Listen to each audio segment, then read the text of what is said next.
तो बहुत सारी चीज़ें यूपीए गवर्नमेंट के टाइम में भी हुई, लेकिन एक चीज़ जो बिल्कुल साफ थी वो ये थी कि इनकी ability to push investment projects and to take policy decisions वो गड़बड़ा गई थी, इसीलिए वो जो पॉलिसी पैरालिसिस की बात होती है।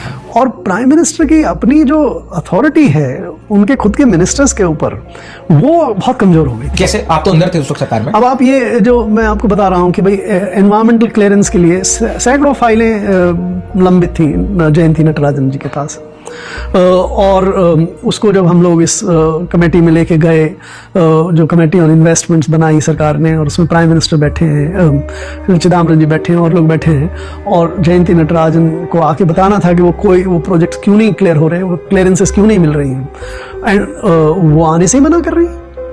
अच्छा, वो लेट नहीं थी, आने से मना कर रही थी। वो जो मीटिंग का टाइम है उसे पहुंची नहीं, और हम लोग वेट कर रहे हैं, प्राइम मिनिस्टर वेट कर रहे हैं।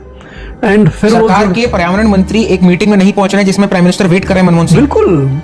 अब इससे ज्यादा स्थिति, सो फिर वो थोड़ा सा कैबिनेट सेक्रेटरी ने भी कहा, फिर हमारे जॉइंट सेक्रेटरी जाके उनके यहाँ फोन किया, उनका मैं बीमार हूँ, मैं नहीं आ सकती, फिर आके बताया, फिर दोबारा भेजा, फिर उनको कहा अच्छा मैं आती हूँ 10 मिनट बाद। सो 40 मिनट के बाद आई वो मीटिंग में। PM and Home Minister kept waiting। हाँ, और बीच में फिर हम लोगों ने क्या, आप उनके बिना भी निर्णय कर सकते हैं, करेंगे क्या?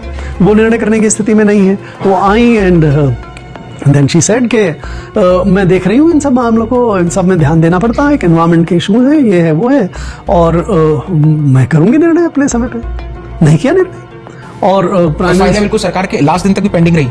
अब उस मीटिंग में सिर्फ इतना ही रिकॉर्ड हुआ कि भाई इसको एक्सपेडाइट करिए, दैट्स इट।